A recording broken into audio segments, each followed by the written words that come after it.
On this episode of the Dudes and Dads podcast, we talk with our friend Dustin Kaehr about developing the culture of our family. Joel.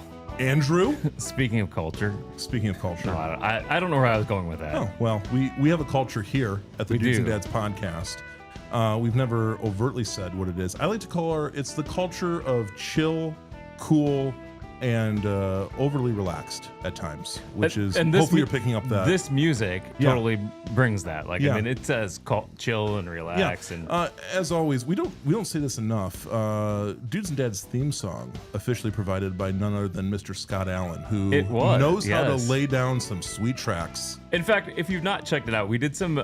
So he used to be a professor. Was that he was an instructor? Grace? He still instructor is. He's still teaching Grace, classes at Grace, and talking about like music and all broadcast and all sorts of stuff. And so he said, "Hey, we would love to have you come over and do a live or do an episode. And our students can mix it. And just give them content to mix." So his students benefit from the Dudes and Dads podcast, and we in exchange benefited from his mixing and playing abilities. So there it is. We said, kind of bluesy, kind of jazzy, and that's what I used the term dirty organ. That's what I told him, and that's what we got. That's what that is. That's what we got. Hey, everybody, welcome to the Dudes and Dads podcast. Glad to have each and every one of you along for the ride. Excited to have just a great conversation with our guest here, Dustin, who we'll introduce in a second here. But in the meantime, Andy, I do want to ask, you guys are ready? Are you ready to go back to school? Are you ready? I'm ready to have the kids go back to school. I don't know if the kids are ready to. Hattie is. Hattie loves school and loves all of that stuff. The youngest ones, they're all about school. But Reagan is like, no, I'm not ready. We're gonna put it off as long as possible. I'm ready for school, as we always are, because schedules are our friend and routines are good and healthy. They are given to us by God Himself. Who are we? Who are we, Andy, to fight against that power? So exactly. So this coming week, as everybody starts getting back on schedule, I'm having a one-on-one meeting with each of my kids tomorrow, and this one-on-one meeting is here's your schedule. So here's the academic piece. Here's your extracurricular activities and when you'll be doing those. So let's have a plan for when you're going to be doing the other work that is a part of you being part of this family. Yes. So that I can do my work and your mom can do her work, and that we all maintain a loving relationship that does not involve high-pitched screaming from anybody, pointing fingers, all of that. So listen, I am in the total naive best case scenario standpoint right now as I'm talking to you about this. Andy, we'll touch base. And you know what? In fact, Dustin is going to be my accountability partner on this too. He can text me tomorrow evening and say, tell me about your meetings. What was the outcome? Let's talk ROI, and then we'll see where we can go from there. Perfect. But that's the game plan.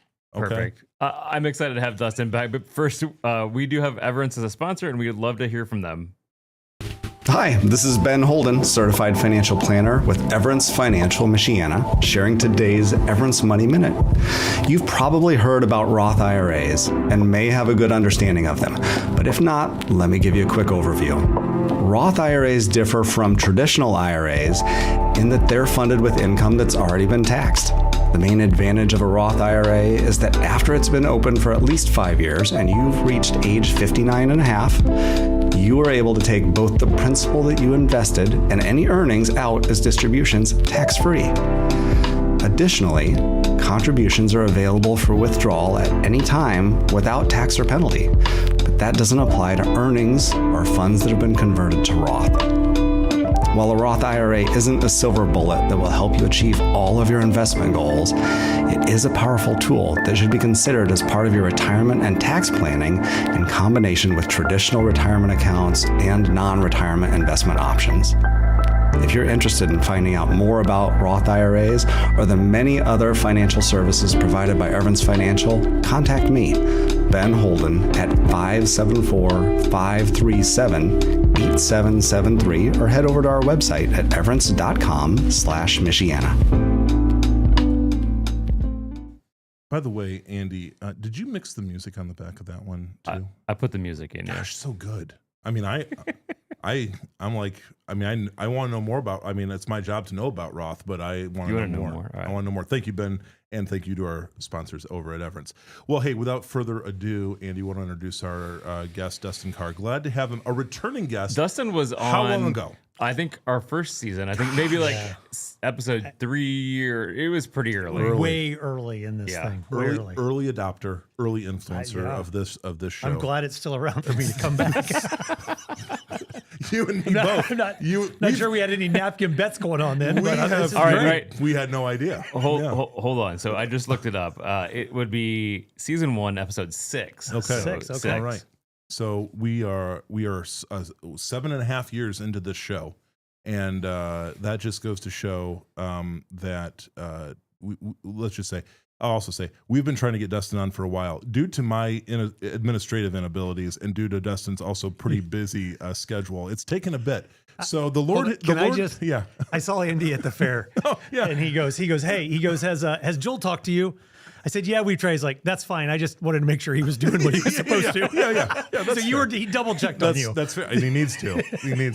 Someone has to. We finally got it. So Dustin, we're super thrilled to have you here. Dustin, you do a lot of work, coaching, consulting, helping organizations be better tomorrow than they are today. So we'd love for you to get a chance to tell us about that work. But I would say, as we always do, we want to start off with the dad stats. So tell us about your family. They are obviously years older than they were last time we spoke, and are in different places in life. So that's fun too. But give us a rundown. What's going on with your family? So my wife and I, Amber, high school sweethearts, married now just over 27 years. Nice. She works here locally at Goshen Health. Yep. So I've got 4 boys, 23. The oldest one, Evan, just graduated from Trine with a degree, and he got a job in his field of study, which feels that's a miracle, like a win. Like it's a win like I've never experienced before. So that's great. My second son, Joa, is going into his 3rd and final year at Northern Michigan. Yes. Up in Marquette, way up in the UP. God's country. Yeah, it is gorgeous up there. It is. My 3rd son, Owen, just graduated high school. He's off to IU. He's going to be going into the Kelly School of Business, double major, finance and accounting. He's going to do great. Looking forward to that. Even though my wife's a Purdue grad, she had to swallow hard and refuse to buy anything at the IU bookstore, but that's okay. Yeah. And then my youngest son Liam is going to be 17, going into his junior year at Northridge High School. Great. Yeah, Dustin's youngest son and my eldest son are the same age. Just put that together, people. Do what you will with that. But this season, Dustin, as we were just talking before we started recording, of really the conversations of launching our kids well, getting them out into the world. Sometimes we get them out into the world and they return to us for a period of time. But nevertheless, we're never done being parents. We're always parents. We're always guides. We enter that mentor relationship later on than we do mom and dad. We hope that's the direction it goes. But really early on in the conversation we want to have about culture creation tonight, because I know we talk a lot about it, and you'll give us the framework for like how you've discussed it in the business world, but then also have translated into really our families. When I think about culture, it's the buzzword. It's the frequent buzzword in our places. We're constantly talking about culture, and I often just have to stop and ask the question: does anybody really know? Have we defined it? Does anybody know? I feel like we're using this term all nimbly-bimbly like, but what is it? Why does it matter? I want to start there with you, Dustin, and then kind of say, hey, here's how we see it in the business world, in our places of work, and then what it is.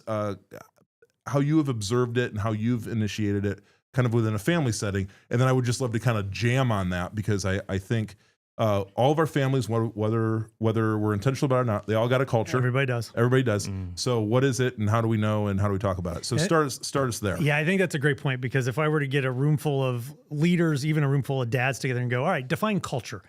I'd get a bunch of words, right? And none of them would be bad, right? It's a vibe. I mean, you guys were talking about the intro music. You were talking about the culture of the song, right? And so none of that's bad. The problem is I think those are good intentions, but they're faulty definitions. Mm-hmm. So at its foundation for us, as we think about culture, it's simply what your systems produce and what your relationships can tolerate. That's it. So we think of it as an equation. So culture is operational excellence multiplied by relational health. So think about a box and think about the x-axis. So that's the one that goes left and right, okay? That is operational excellence from 0 to 10, right? You're somewhere, your organization right now, and for now you can think about your organization. If I were to ask you, hey, how good are you at all the things you do? So your system, your structure, your process, the clarity you have, the accountability, how effective are the meetings, or how many meetings are on your schedule? You're like, I should stop going to that one, right? Because it should be an email. So that's the operational excellence piece. And then up the y-axis, the up and down, that's relational health. So this is all the things that it takes great teams to work together. So you think about trust, respect, the psychological safety. This is sort of can I be myself when I show up? Do I have to perform? Right? What do the sidebar conversations look like? What do the meetings after the meetings look like? And all of those types of things. And so what happens is culture happens whether you do anything or not, right? And so we talk about these two forces on culture. The first one's the pull. Culture doesn't get better on its own. It doesn't, right? And so I put it in the context of, think about your daily production meeting you have every day. If you just skipped it for a month, things probably don't get better, right? It will naturally get worse. Why? In my world, because people are involved, right? You don't have to I think people, as much, if you go, well, people are naturally good, you should go babysit a room full of 5-year-olds, because we're not, right? You don't teach kids to keep toys to themselves. No. You teach them to share, right? We are born sort of evil, and some of us never grow out of it. So the pull just happens. It doesn't get better on its own. So if you have to fight the pull, the only way you do that as a leader or part of a team is the push. What am I actively doing to move culture in the direction I want it to go? And so when we talk to leaders about culture, I go, well, if you can't tell me exactly what you did today to get operationally better or relationally more healthy, I know which way your culture went, right? And so anytime we do an assessment, we've got this full assessment that we give organizations. We tell them wherever your dot is, it's a snapshot. It's a family photo. We did family photos when our boys were 10, 8, 6, and 4. We went up to Lake Michigan and sunset, and the photo was beautiful. The 17 minutes leading up to that photo that's right. and the 4 minutes after were a tire fire and a dumpster rolling down a hill. Like, it was awful, right? But the photo, social media worthy, right? And so the problem is people love to talk about their culture, and so they point at a mission statement on the wall. They point at their core values. They point out that one day of giving a year that they do, that meanwhile everyone dreads going back to work the next day because we know it's going to be anything less than giving, right? And so it's, how do we fight those? So what happens is based off that operational excellence and relational health scale, you end up in what we call these 5 zones of culture. They're not judgments. They're just simply locations. So we always start in the middle. Sort of the middle of the box is what we call default. So here's how I define default. It's fine. It's not bad. I've worked at worse places. Some things happen and it's okay. I mean, certainly doesn't suck as bad as the last. And then they fill in where they came from last, right? But the problem is no one builds anything in default. It just sort of goes. The real danger of default isn't that it hurts, it's that it actually doesn't hurt enough to actually do anything. Teams land here because you've got leaders that are maintainers, right? They protect the work standards. Well, this is the way we've always done it. This is a part of great organizations that have longevity built into them, that have leaders that have been there for decades or multi-generations. Well, this is how my dad did it, and this is how we can get stuck in just maintaining. And then you also get sort of the someday leader. Well, listen, we'll get to it right when this quarter's over. Well, we got to get through this product launch. Well, and so they put it off, and then the pull just sort of does its work. So that's sort of in the middle of the box. We go to the very bottom left-hand corner. So this is a team that's operationally really bad, relationally poor. I sort of say that we suck at what we do and we don't even like each other while we suck at it. That's dying, right? And if you think of it like a bathtub, I felt this. Okay, it's a ghost ship, right? The work, the best talent's already left. Anyone that's there is either there because they're too close to retirement to leave, they haven't found something yet, or it's just apathy. Like nothing's working and everybody knows it, and it's really hard to get out of that because the closer you get, to a dying culture, the faster that drain spins and just sort of sucks them down, right? So that's at the very bottom. We don't, thankfully, a lot of teams there. You'll find some individuals and good teams that are feeling that. And it's really important to make that distinction that we can have two people on the same team and they're not in the same place, right? Because we're all different, and that applies to our kids, and we'll get there in a second. So now think about an organization that's really good operationally. So they're an 8 or a 9 or a 10. Standard system process, the metrics, all of that's there, but the relational health is lacking. We call that the dread culture. And by the way, and within the box, it's colored yellow. It's not red. There is nothing wrong with being operational excellent. There are a lot of nonprofits that need to be better operationally. There are a lot of businesses that need to be better operationally. We need to press for that. The problem is it puts performance over people. This is where you get leaders go, what? Have you seen the quarterly financials? Why are you crying? We're winning, right? And it's all about the numbers. And so as long as I put up, that's all that matters. And we sort of then start to show up that way. The dread culture is one where you stand in the shower a little longer on Monday and go, oh, can I do this again? Like how, and eventually, no matter the amount of pay, you'll be out. I've said it lots that you can only pay people so much for so long to be so miserable, and they're going to leave anyways, regardless. And so that's dread, right? Dread cultures don't fail loudly. They succeed painfully until they implode spectacularly. That's it, right? And you've all seen cultures that they're like, that was a great company. They were, what happened? Yeah. I know what happened. Eventually under the pressure, they crack. So you've got dread down in the bottom right. So if you go the other way, high relational health. We all like each other. We get along. We're there for each other. We're a family. By the way, there's not many real red flags, but if you work for a place that says family, and unless your last name matches theirs or you've married one of the daughters, you just be leery of that. Because when things get hard, well, I probably could pick which kid I would lay off and cut from the payroll. You wouldn't do that, but in businesses you do. So anyways, but they're really bad operationally. They can't get anything done. Meetings are ineffective. And we call that dreamy. It's like head in the clouds. Isn't this great? Yeah. I mean, we haven't hit our numbers in a year and a half, and we're barely making money, or we're bleeding money. High empathy, low accountability. Feedback gets softened so much it doesn't even sound like feedback, right? There's no actual care. It has a lot of heart. It just no spine. And we all know there's no kindness in protecting people if we're going to help them grow, right? And so you get leaders like the conduit, right? They just pass down what's ever given to them. I'm trying to protect my team. I'm going to protect my team from this leader, so I'm here, and so I want to maintain a relationship without the results. Or you get some leaders. They're the recovering dread leader. Like, I grew up in that environment. I don't ever want to go back, so I'm going to be a complete pushover the other way, right? So these are these zones, and where we're getting to is this upper right-hand corner. And it's what we call dauntless. It's performance with people, right? So dread puts performance over people. Dreamy puts people over performance. Dauntless is performance with and through people, right? It's high challenge and it's high support, high accountability. It's not, I'm not going to be brutally honest. I'm going to have candor, which means I'm going to have truth with a bent towards relationship. There's no fear. So I can tell you, hey, I screwed up. No, that's on me. I own that, right? You don't get that a lot in dread environments. We hold people accountable because we care. And you don't arrive at dauntless, you sort of fight for that. So you only get there on purpose. So when we talk about the push, we talk to leaders and go, okay, where do you need to push? Sometimes you have to push operationally. Sometimes you have to push relationally. The trick, though, is that you can't solve operational problems with relational solutions, and vice versa. So think of it this way. You go, man, we really need a better system. We really need a better process. We really need to get that SOP figured out. No, you don't. You need the guy you've been paying to do the job the way he's supposed to do the job, and stop letting him think because he's the brother-in-law of the cousin of the owner that he can do it the way he wants. You try to solve a relational issue with an operational problem. The flip side is true.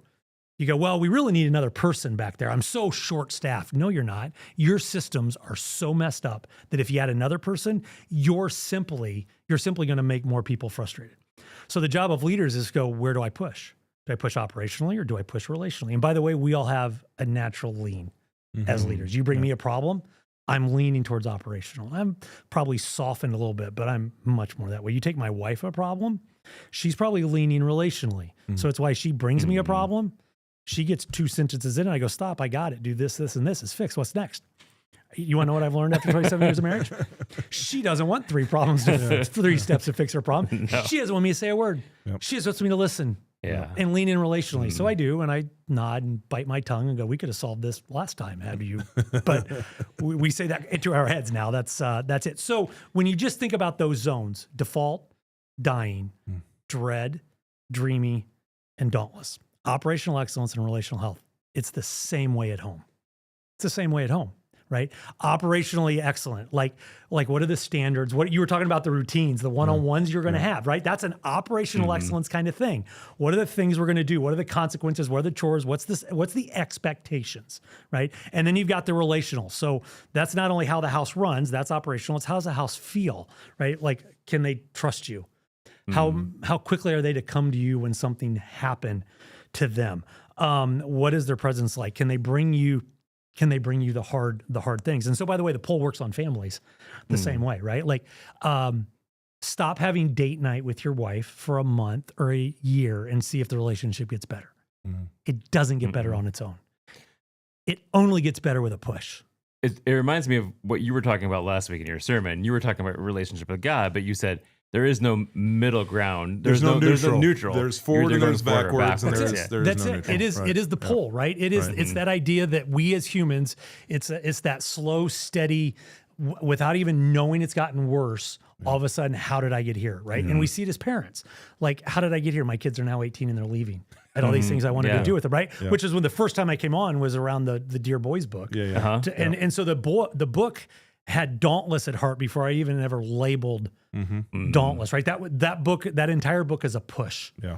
It's a push towards operational excellence, defining what manhood looks like, and relationally how I'm going to walk my kids there. So think about a default family. They're right in the middle. Yeah, they're fine. They're more like a logistics company that has the same last name, right? The calendar runs the house, right? What do we have tonight? And by the way, there was a long stretch where my wife and I just felt like, all right, we're going in different places, right? 4 kids, and they've got different events. Like, you're going here, I'm going here. Don't forget him. And I'll see you at dinner, right? And that's exactly what it was. And everyone's fine, but nobody is really known. So how was school? That's fine.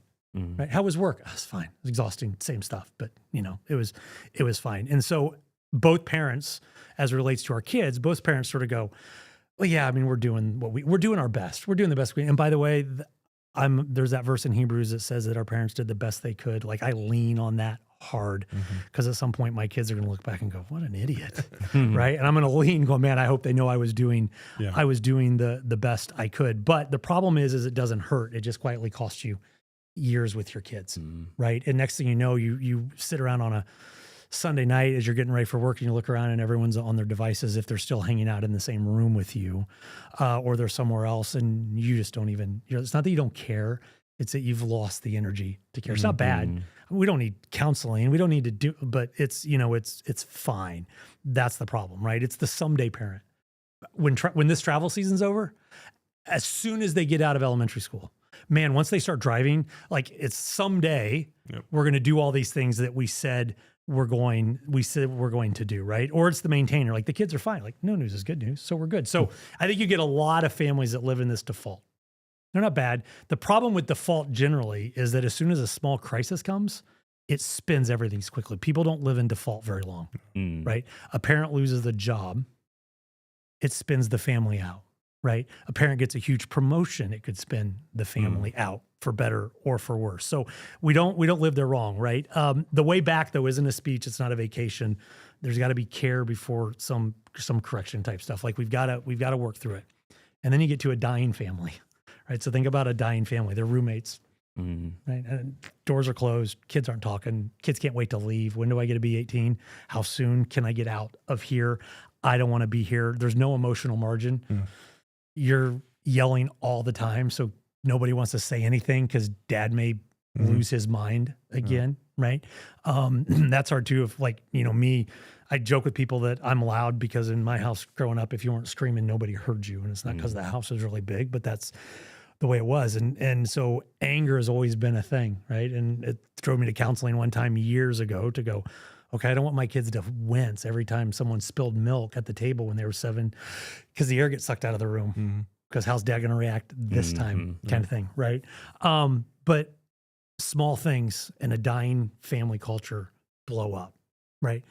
I mean, people can get divorced over major things, but when you go, what was the final breaking point? It was something so small. You're like, really? That's what did it? It wasn't that. It was all the other things that went to it, right? And then you get a dread culture. And this is where I will lean, because I lean into operational. It's performance-based approval. It's your identity, and your value in this family is based on your identity, which is based off what you do, either for the family or within a sport, within band, within your extracurricular activities, or whatever else that looks like. Is your room always picked up? Are you wearing a belt to church? That was a big deal in my house growing up. You had to wear a belt to church. I let that go a long time ago. Really? Haircuts. No. You're not getting your hair like that. Listen, best rule I've ever come up with for myself on haircuts with my boys. I will take you once every 8 weeks, and I will pay for it. Once you get to be 16, you have to pay for every other haircut. You can do whatever you want with your hair. I don't care. But if you don't like it, I'm not taking you back. And if I am, you're paying for it. And here's my hourly rate of my time. Yeah. My youngest son wanted to grow his hair out and get a perm. I've had this conversation. So this is a great, but this proves the point though. So I get a phone call from my wife, and after it's over, I go, "Hey, how'd it go?" Video, and I see it, and I'm like, "Oh, all right. How you feeling?" He goes, "I'm okay." Later that night, I'm talking to my wife. I go, his older brothers are going to eat him alive. Yeah. So he goes to school the next day, sitting in the drop-off line. Won't get out of the car. The perm is now weighing much heavier than those wavy locks kind of looked until he saw a friend. But it was that point going, we're not changing it, right? But dread cultures and families, it's about meeting a standard, an expectation. Your kids obey, but they don't bring you anything of any real substance, right? You get the forged parent creates this. My dad was hard on me. I suck it up, buttercup. Like, it worked for me. I turned out fine. Okay, you might be fine, might be a stretch, but okay. So we get that, right? Your kids perform for you, but they don't confide, and they leave at 18, and they maybe don't call you. You're calling them all the time. I can go there very quickly. I travel quite a bit. I come home at the end of the week. I look at my kids and go, "What the heck? You didn't do that. This isn't done. Your mom had to complain about that. You only did that halfway. What the heck?" And they go, "When's dad leaving again? And how long does he get to be on this time?" That's a dread culture, right? And then you get dreamy. So go the other direction, right? This is best friend parenting, right? This is high warmth with no spine. Threats a follow through, but we don't ever do it, right? Like, how many times did you look at your toddlers and they were young and go, "You have until the count of 3 or else." 1, 2, and then you drag through it as long as humanly possible, because you don't have the guts to follow through with whatever you just emotionally too quickly threatened that sweet little demon with, right? But it happens the same as we're older. Like, "Hey, I know I asked you to clean your room 4 times, but you're okay. Go with your buddies. It's fine. I know you'll get it next time. You've got a lot going on. You're in a lot of things. It's all of those types of things, right? And so there's no bite. There's no spine. There's no accountability. There's no push towards being better. You asked me about leaders under certain ages earlier before we started recording. This is the kids who had everything done for them, right? Because mom just wanted to help. So I know he's 15, and so I'm still going to run his homework into him or his lunch because he forgot, right? Like, once my kids turned 16, I stopped scheduling haircuts. Like, you want a haircut? Figure it out. You have a schedule. Use your phone for something more than TikTok. Like, there is a calendar on there. You should use it, right? Like, but the dreamy gets to that. It's same as work. There's a lot of warmth there, and it's not hard to move to dauntless there, right? It's actually way easier to get better if you have that than it's all dread, because it's harder to teach some of the emotional relationships. But that's dreamy. And then those two people, dread and dreamy people, usually marry each other, right? So you get one is and the other one then will overcompensate for how irrationally painful the dread parent is. The dreamy parent then actually overcompensates even more because they feel like we have to make up for it. And then the one parent goes, "Well, if you're making up for being nice, and I'll have to be double hard just because we're going to try to balance each other out," without ever really talking about it as a family or as parents. Yeah. And we want to get to dauntless. That's really where I want to get to, right? Standards with love. Right? I love you enough, I'm going to tell you no. Like, I always tell people, like, at some point, especially when my kids, Joel, were probably your ages, and Andy, I know where yours are as well. If they didn't, at least one of them didn't look at me once a week and go, tell me I was the worst parent in the world, I probably am not doing my job the way I want to be doing it, right? Kids are known and they're sharpened. They can launch at 18, right? And in my role, I give them my definition at 16 and go, okay, you got a couple more years, but I'm expecting this now from you, and you can then embrace it however you want. Hard conversations happen at kitchen tables, right? Or they happen with a parent. And there are times where my kids will go to Amber first because she's way more relational, and they'll know that. And there are times, unfortunately, they're like, I don't want to tell Dad. Mom, will you sort of do the setup for me? And that's my reminder. I got to be a little better. And she'll be like, listen, he's going to come tell you something. Here's what you can't do. Yeah. And I'm like, no, I know. She's like, I know you know, but knowing is different than doing, man. Like, right. Okay. Yeah. Families get here on purpose. They get here on purpose, right? You push warmth and standards at the same time. Every season is a new test. Yeah. New school year. Now you're driving. What does Dauntless look like now? Because now I want to hammer rules because you're driving, right? So curfew, and what does that look like? Like, or now, hey, you're off to college. Okay, you're 18 and you're off to college. Now, I still have some skin in the game and I'm paying for some of it or whatever that looks like. But I remember telling Evan when he went to college, I go, listen, man, I got 3 rules. Study really hard, get good grades, don't do anything illegal. And I would prefer you not get anybody pregnant. Yeah. Those are it. Like, I had a bunch of rules and said, if you do that, I'm not paying. Well, then it got me. When it got what it did get me is when he called me and goes, hey, here's what I'm dealing with. What do you think? That's that stage of life you're getting ready to go into. And it's really hard, by the way, when you still have a youngest kid at home. So I have a 16-year-old at home still and a 23-year-old that's out and a 19, and the 16-year-old goes, well, that's not fair, Dad. I'm like, hold on, you're 16. And by the way, I'm a different person when you were 16 now than when Evan was. For sure. I go back 8 years ago. I go, holy cow, the 8-year-ago version of me was an idiot. Like Evan's lucky to be able to function as I raised him. So we have that, right? They're kids who leave home and they're ready, but they'll still call and they still want to come back. So that's the box. So then we just ask leaders, and you can ask dads, all right, where are you pushing? Yeah. And if you're not pushing, I know what's happening. Yeah. It's not getting better on its own. And so then you have to go, well, how do I push? Where do I need to push? This moment right now calls for me to push relationally. So I just got to lean in.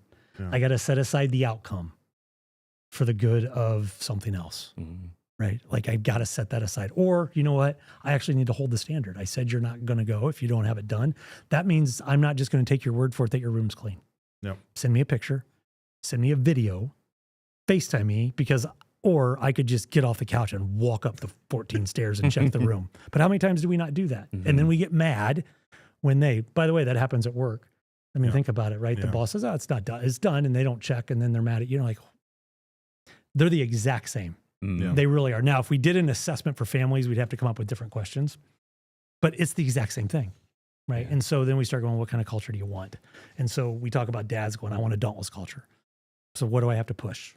Where do I have to push? Right. And it usually starts with your spouse and what that relationship looks like. And then you push down to your kids, which is why having the clarity and all that, it gets to be so important. I think so many times about you mentioned the marital relationship is often at the center of this and how we're relating with each other. And Andy, I think about Jackie and I, she's about ready to go back in her travel season here for work, where I am for better or worse, handling the, a few days at a time, handling the operations of the family while she's, wherever she is in the country. And so Dustin, you can tell me what you think. I have used the term frequently, and this is nothing against my wife, but I've used the term, okay, Mom is going to be back at 6 p.m. on Wednesday, my friends. And I just did a walkthrough of our house. And you have 48 hours, my friends, to do the things you're supposed to do, which is another aside. We have a rotating monthly, we'll call it short chart or whatever it is. This monthly rotates. And boy, oh boy, when it's working, it's working. And when it's not, it's not. And we have yet to, what's interesting is that's a system we put in place. And it's been better. I'm glad we have done it, and it's better than doing it than not doing it. Yep. We're trying to create rhythms and responsibilities, all of that. What amazes me, and I've just been wondering, is that though the quality of the outcomes around that chart vary drastically, routinely. And I'm from a business perspective, I'm like, no, listen, we put the SOP in place here. That's right. I have communicated the expectations. There's details on this chart. There's no loop. We're trying to get rid of the loopholes here, people. And yet it varies consistently. And so then I'm also in conjunction with that, having the conversation of, though I know that because we have the system in place, things should look like this by this period of time when your mom will return. There's a few things there. I now have sometimes not the greatest confidence that will actually be the case. Number one. And number two, and this is the part that I get concerned about, is I am leveraging their mom's alleged rage against them, because it's like motivating with fear. It's a great motivator. It will work immedially. Great as in it works. I don't know. That's a great one to leverage. Right. Yeah. It's great to work. Great that it works, but it's not a sustaining. No. Whether in family or family or business. I wonder, Dustin, from your perspective on the sustaining rhythms of all of this, right? Yeah. Because we can. I mean, I think Andy and I both, as we were watching, I'm like, we have felt all of these dynamics, and we know they're sort of self-evident, but until you say them out loud, like you're just like, oh, that's what's happening. Got it. Yep. I think about the sustaining nature of this, and I do think like so much of it does begin with us, like on the family side, with us as parents, like, and this would be I think it'd be a criticism that my wife would have of me, because I know that because she just told me this, like, Joel, you can't just say, go and do the thing, and then when I ask you, hey, did so and so do something, and because my response is, I told them, and she's like, and that's the work equivalent of going, I sent an email. Yeah. Right. I sent an email. What do you want? I told them, and obviously they do everything that I instruct them to do. Clearly, did you go and look? Did you check up on and if I'm really, really honest, there's a gap for me in the follow through of like we have done. I went 75% of the way there and then left it there. And I think the follow through piece, and as I've talked with many of families, multiple kids, we've got the jobs, we've got all the things. Follow through feels like it's an extra expense that I'm not able to pay, kind of deal. Yep. What is that? What do we do about it? What conversations do we have around it? So I think the big distinction between work and home is that at work, you're dealing with, at least by age, adults. Mm-hmm. Yeah. Okay. Who probably aren't going to be growing and changing the way your kids are. Yeah. Now you'd like some of them to grow, and but Susan hasn't changed her mind in 35 years, so you're not going to get her to do it now. We all know Susan. We all know Susan. We all know Susan. Susan. We're looking at you, Mark Susan. knows Susan. That's right. The fact that you all pointed at each other says something. Yeah. Anyways, but at home, the rhythms with your kids being 10, 8, 6, and 4 is very different than when my kids were 19, 17, 15, and 13, as they are now when they're 23, 21, 19 and 17, and I've got, one in the house and 2 in the house or whatever it is. So I think that's the piece to remember first. Yeah. And then I go back to, okay, at the end of the day, what is the realistic expectation for the team I'm working with? Yeah. Right. Because running a house is essentially just a group project that feels like it never ends. Yeah. Right. And so it's funny you say that. My wife's at a conference. She's been in Columbus, Ohio since Thursday afternoon. She gets home tomorrow afternoon. I'm leaving tomorrow morning for a week of work. So we're sort of going to cross paths via phone. And so I did the same thing. I've cleaned the kitchen. I've done all the things. And there will be times even now where Amber and I will clean the kitchen. I will send a text message to the kids who are still up and in their different parts of the house, or they're out or whatever. I will, if it doesn't look like this in the morning, I'm going to assume you chose violence and I will wake you then. Yeah. Right. Because I'm trying to I'm like, I sent a picture. This is the standard. Yeah. Right. I think this is where I always come back to going, what am I raising them towards? Mm-hmm. And what's the reasonable outcome, right? Yeah. This idea of major on the major and minor on the minors. I used to be really, really good at majoring on minor issues. Haircuts are minors. Belts to church are minors, right? For the 4-year-old to have matching shoes when they go grocery shopping is a minor, but how many times are parents enraged before they ever get to the grocery store because they had trouble getting the 4-year-old dressed? Like, what do you expect? Let her put on whatever she wants. Right. If anyone judges you, that's the problem. Is we are just like at work, by the way, we are more worried about what other people think about us than what our kids do. So the way you work that is you go, what's the reasonable expectation? You use the word gap. Like, what's the gap? Anytime we're talking about culture, we have a gap from where we are to where we want to get to. Okay, well, how do we close the gap? Right. Well, we talk about this thing we call the counterforce loop. So I'm going to walk you through sort of these 6 steps we use to close any gap. And we'll talk about them just at home. The first part is you have to tell the truth. You have to tell the truth. You have to tell the truth to yourself first. Yep. And then with your spouse, because they know you better than any other adult, right? You have to tell the truth. And the problem is we don't like the truth. If the truth doesn't make us a little uncomfortable, we've probably softened it so much it doesn't have any bite. I'm not very good at following through. That's the truth. Yep. Well, my follow through could be a little better. That's soft, right? And eventually it gets so soft, I don't have to do anything about it. Name what you've been tolerating, operationally or relationally. The first thing you got to decide, right? What have I been tolerating, right? And could you write it in a sentence? So, and by the way, this will probably be different. It could be for the family, but you could have it for every kid. Every kid's going to have a gap from where they are to where you want them to get to, right? And then you have to have an honest diagnosis. You have to diagnose honestly. So which axis? Is it an operational issue or is that a relational piece? Because I'm going to lean to try to fix it operationally, and that's not what he needs. He doesn't need operations. He needs me to lean in. He needs me to lean in relationally. And this is where you need your spouse to press on you to go, no, they don't need more. My wife would say, my dad's name was Scott. She would go, you'll get into your Scotty mode. They don't need more Scotty mode, which is ranting and raving to get compliance. Because that's what he did. And that's what I modeled. So when something's not getting done the way I want, I'll go into Scotty mode. She says, that's not what they need. Right. So you need your spouse or you need other men around you to push on you. Hey, this is what I'm dealing with. This is what's going on. What do I do? Right. Or here's what I'm thinking about doing. What do you know that I don't know? It's why other men need to know your kids. Yep. Right. They got to know your kids because if don't, you have no idea and you're going to miss it. So tell the truth, diagnose honestly, and then reset what's broken. Reset it. Reset the standard. And by the way, it's one standard. Too many times, and we've done this, and you mentioned chore charts, but how many times can you go, none of this is working. Here's the 17 new things we're going to do starting Monday. Yeah.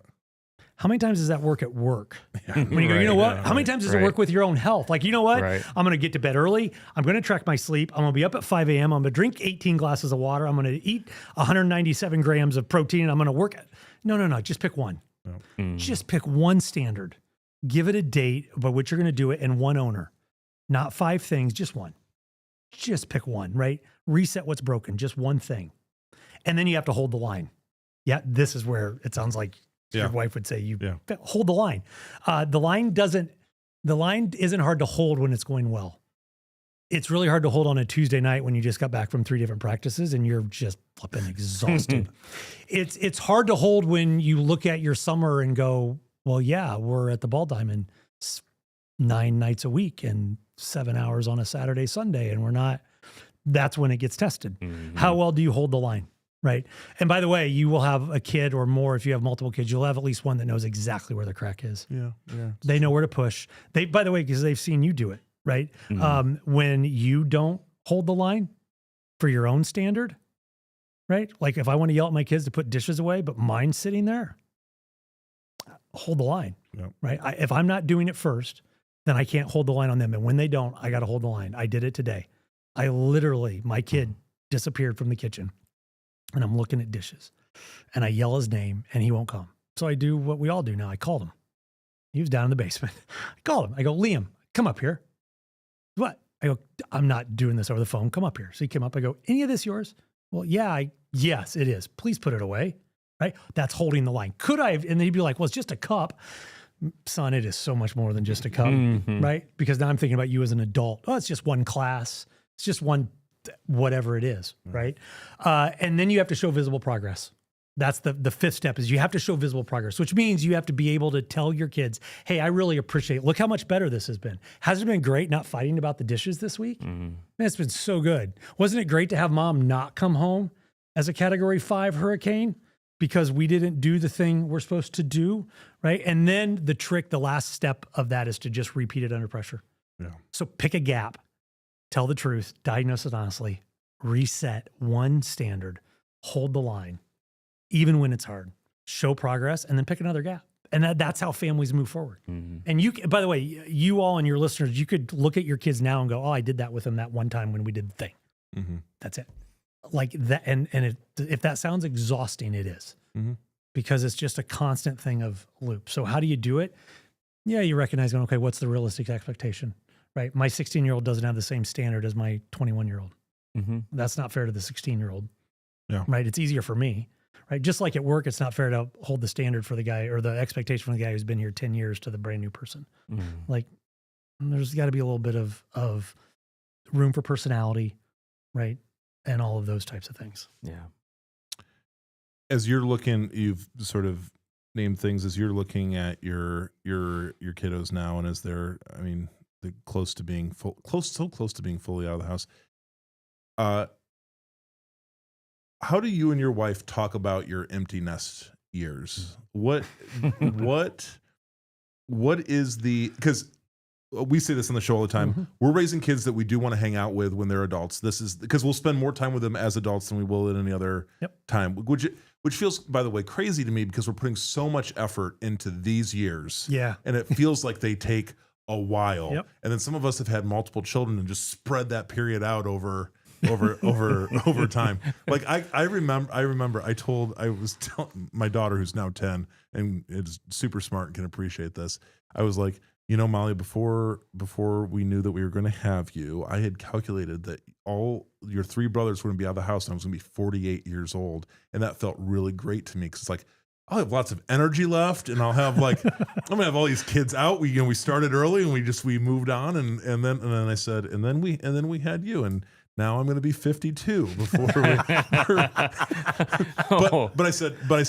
But then she goes. Then she's smart as well. But she's like, Dad, those last 3 years though, it's just going to be me. Isn't that going to be great? And I go, actually, it is going to be. Oh yeah, that's going to be. She's that's so going to be excited. really great for you. Well, and that's the same thing too. Like with Hattie, we're a lot of times we're like, you're going to be the only one here for a long time, and she's like, yes, yeah.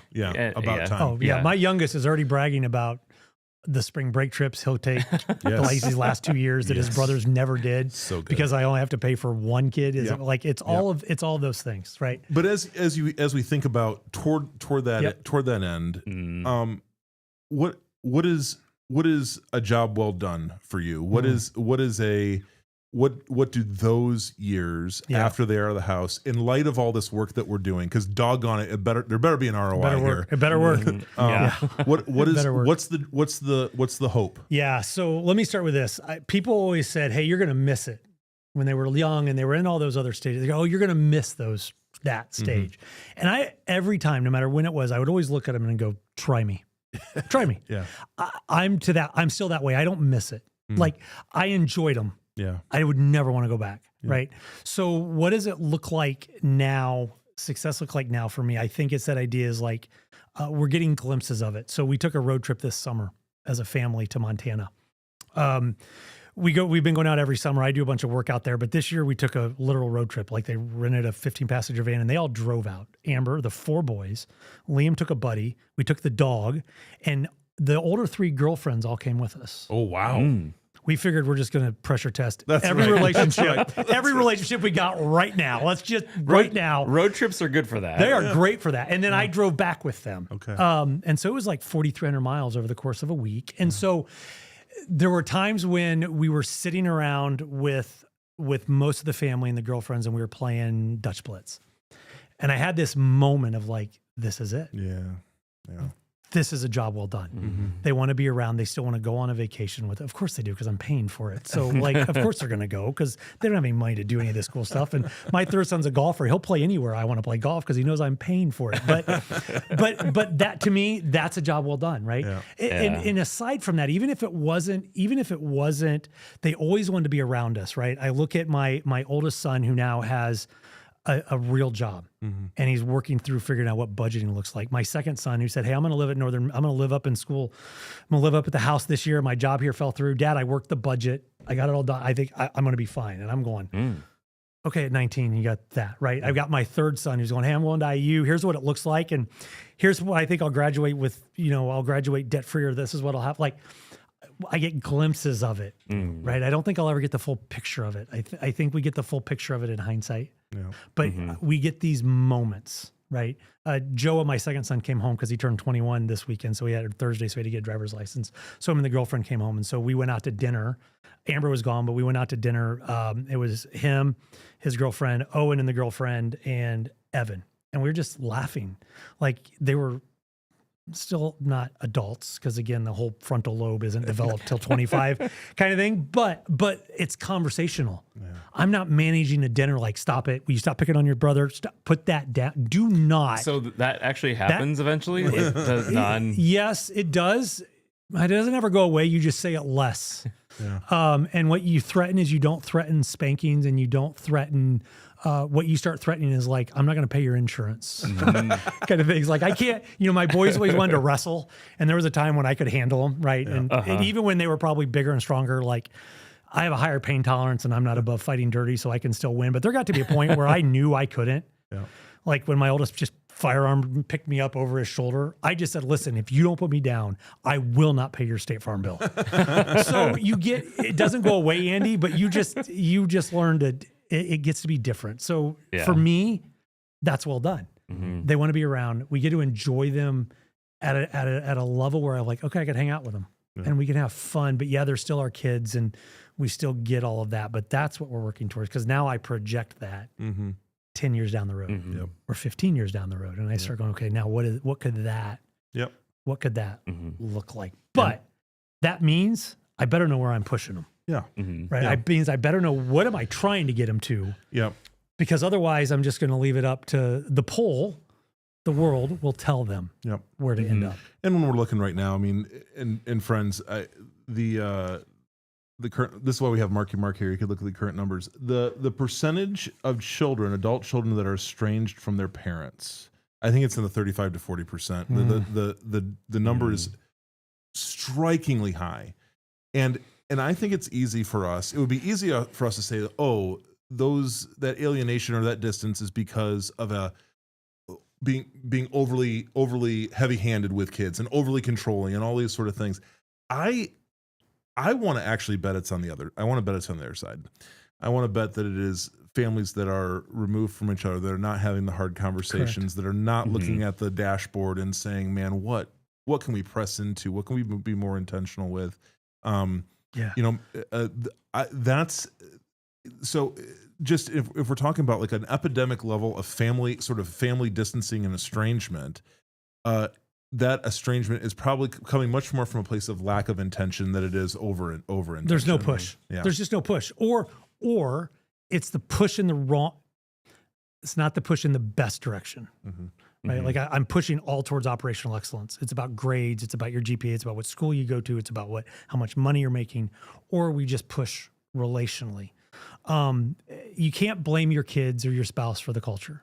That's like blaming the scoreboard for the score. That's not how it works, right? No. Like, it's on you. No. So it starts with you as a parent first. Do your own work, right? Leaders, we talk about leaders the same way. Like, that's why when we do leadership development, we do personal development first. Right. Because listen, like, leaders aren't any different than people. And if you can't lead yourself well, then how in the world are you leading anybody else, at work or not? Okay, it's roughly 16% of American adults are estranged from a parent. Specific studies on parent-adult-child dynamics show that 26% of adults are estranged from their fathers, and about 6% to 11% are estranged from their mothers. Yeah. So well, there you go, dads, by the way. Like, yet again, right? Yeah. And the problem is when you have kids that get to be that way, a kid resisting is almost never, ever a rules problem. Mm-hmm. It's always a relational, right? Yeah. It's always, right. A stricter phone policy with your kids isn't going to encourage them to talk to you more. Mm-hmm. It's not, right? Because they're more emotional, because of the whole brain development thing. You have to be more emotional. Mm-hmm. You have to be more relational. Like you have to be, right? You have to do it. And you can't do it by yourself. In a family, it takes the spouse, right? It takes another adult. And there will be times where my wife, I'll never forget, my wife looked at me and was like, between the two of you, someone needs to be the adult in the room. and it's probably not going to be the 7-year-old. So Dustin, can you be the adult? Right. And so that's what it takes. And if you don't do it now, by the time they're 16, 15, 17, whatever that is, it's almost too late to get to that. That's why it starts early. And there's got to be some level of intentionality of where am I taking them? It's never too late to start, but it probably is going to be a harder first conversation to go, hey, I've sort of told myself some truth, and here's where I'm at. Here's where I've messed up. Here's where I've not been very good specifically. I'm asking your forgiveness and a commitment that I'm going to do better. Well, and I think too that helps bring that culture to your family too, when they know that they can trust you to be open in your mistakes with them.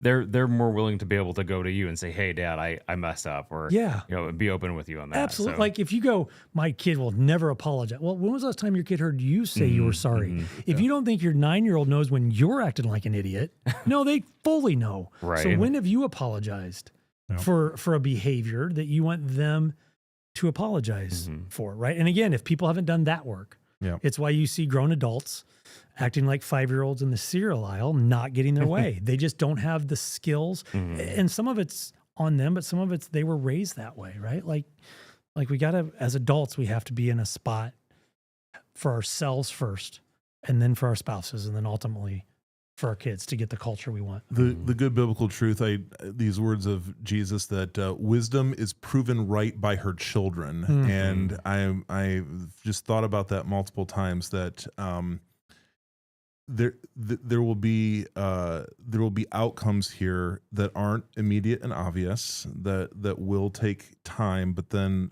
when our kids begin to rate like this, because this you're a little bit closer to this than we are, like the grandparent stage, which is going to be freaking awesome for you, Dustin. I got a good feeling about this one, but like and mostly because just at the baseline, because your kids are still talking to you, which is like that's a good place to start.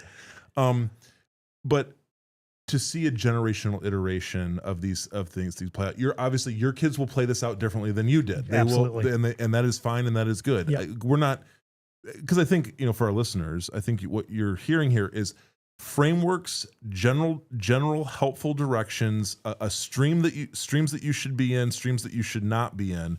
What you won't hear is a step by step. Do it this way and only this way, because you are all fearfully and wonderfully made. You're different. You're wired differently. Your family dynamics might be different, but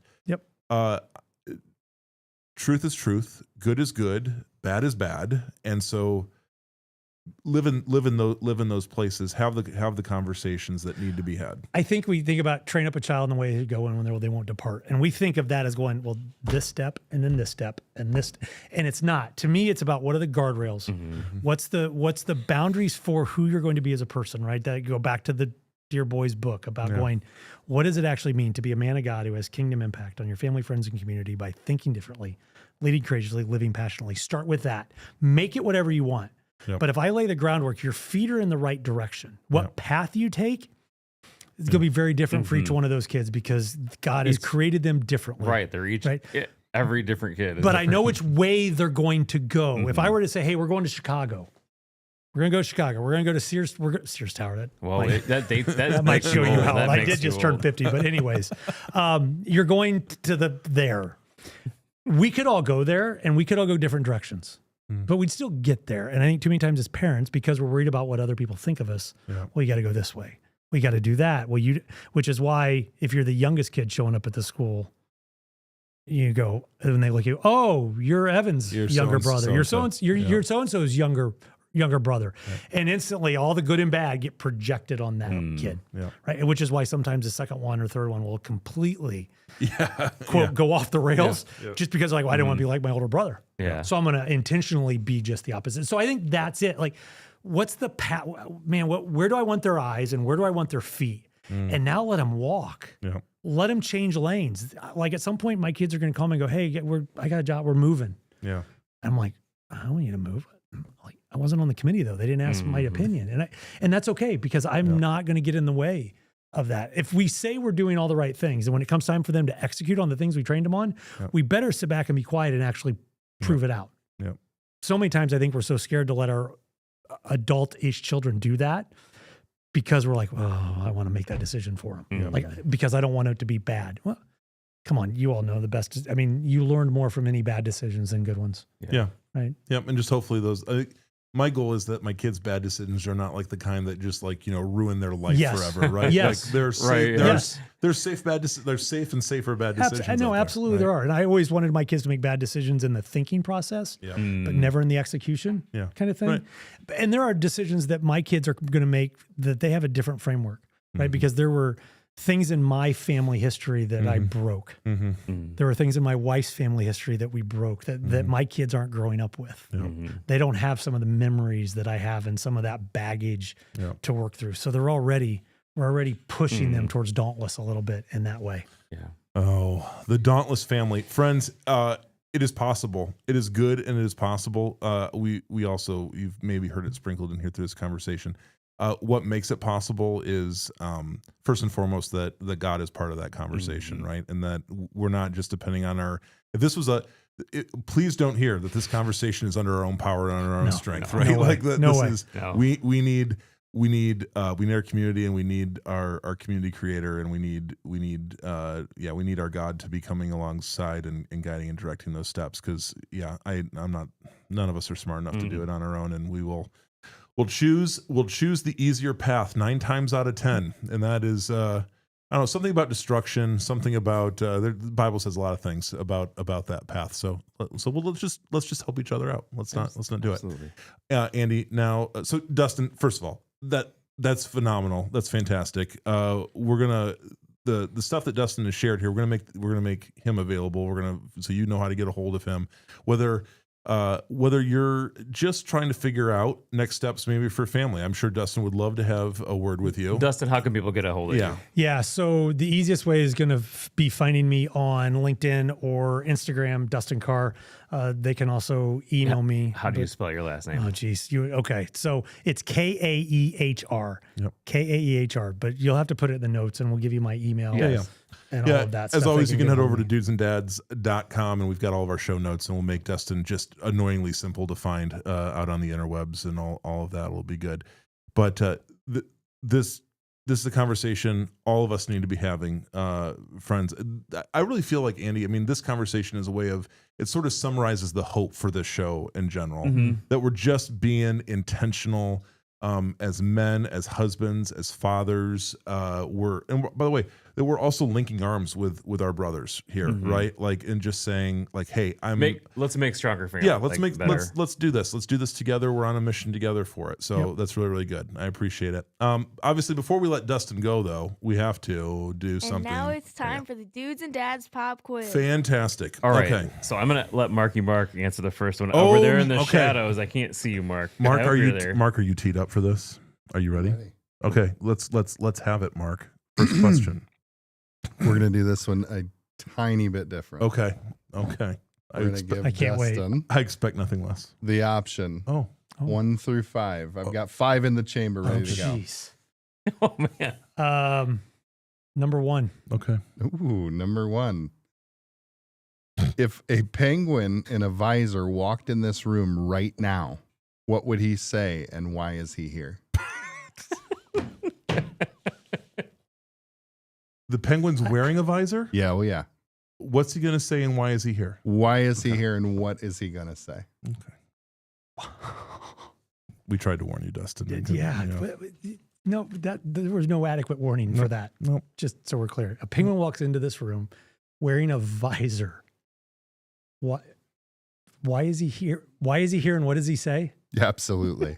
We all want to know. Well, he's here because he got dropped off because penguins can't drive. There we go. He is wearing a visor, though. How? What kind? Okay. So I think visor as in like a golfing hat visor. Are you thinking he's wearing like a helmet with a visor? In my mind, it's a green like card dealer's visor. Oh, wow. Yeah. Okay. Very, very specific. Okay. Oh, yeah. Okay. Now, jeez.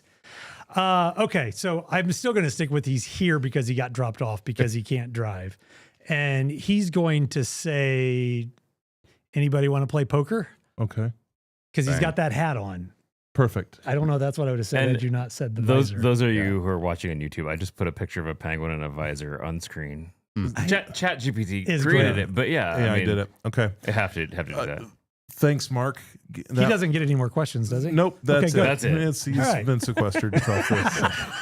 Got four more. We did all that work. We did all that work to set a microphone up for that one. Yeah. Okay, just so we're clear. Yeah, that's all good.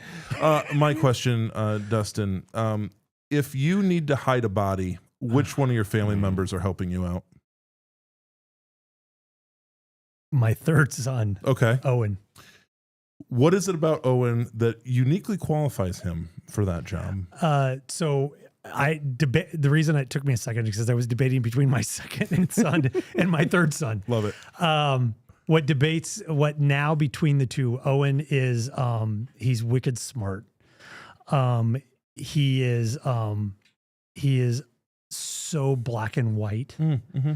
That it would just become surgical. Yeah. It might literally become surgical. It might literally become surgical. But I just think that in a pinch like that, he would be calm and cool. Yep. He might ask me like, "Why'd you do that?" But he'd be with you, lawyer-like at it. That's right. And I think he'd come up with some great ideas. Okay. All right. So you mentioned playing games on this last family road trip that you Dutch Blitz or whatever. What is your favorite game to play with your family and why? Favorite game to play with my family. So individually, if I'm going to play with one of them, it's backgammon. Okay. I love that game. If we play as a family, we've played Dutch Blitz there's probably some recency bias, but aggressive. We've had to buy some expander packs to do it. But yeah, it can be fairly aggressive. Growing up, it was aggravation. If you remember the board game with the marbles, I've seen boards get flipped before. So that aggressive kind of game works for me. So a game like Dutch Blitz is pretty good. Okay. Let's see here.